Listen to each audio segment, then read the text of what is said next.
Alright, the backyard's under construction. First we'll show you the back corner here, the wonderful vegetable garden that we built but haven't planted anything in yet. Hopefully we get to that today. This is the side gate and a little trench where I asked them to tie the existing front sprinkler system in that is on manual and just tied into a spigot that you have to turn on. I asked them to tie that into the box that will control the back, much larger sprinkler system. We'll have sprinklers, automatic sprinklers laid in the garden, so we don't have to hand water that. This area right here will all end up being rock,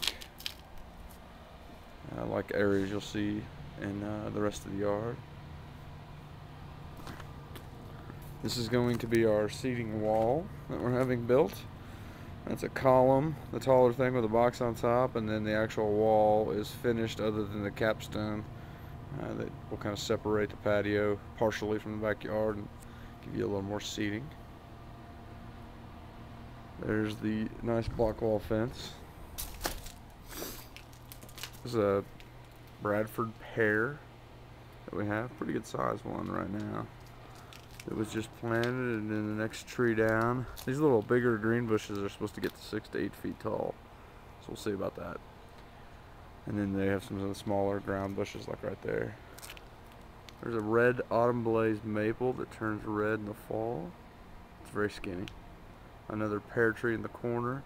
Now you're seeing the start of where the you can see the kind of edge of the rock. That's where it'll stop. They're going to pour some concrete curbing to separate the rock from the grass, and then you can see where the sprinkler system is beginning to be laid for all of the grass area, along with some of the heavier equipment. The only other tree that we have that's different are these blue spruces back here.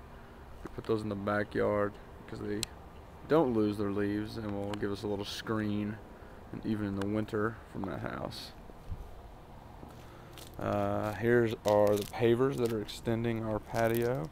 See the seating wall will stop right about there, and then the pavers continue on, and they actually kind of grow our patio a little bit. The back door that we came out of at first, our kitchen window.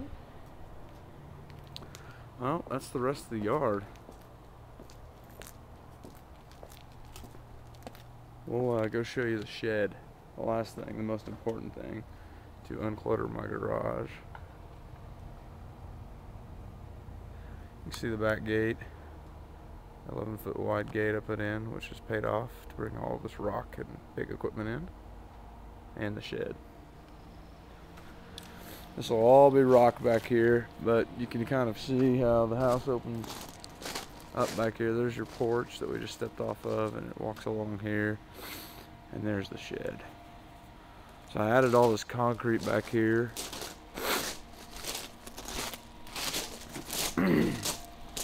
Which, when they dropped the shed off, my concrete was 2 days old, and the truck driver drove up on it, just one edge, and cracked it.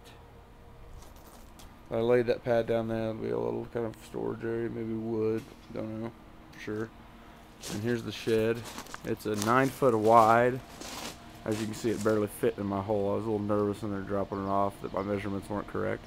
It's a 9-foot wide, 14-foot deep shed that is pretty simple, just shingled, but solid wood, one color, matches the house, and it does have a ridge vent to get some of the heat out in the summer. It's lockable. No power, no lighting, not even finished out. It's just a shed with a 42-inch wide door. So there we go. That's the backyard.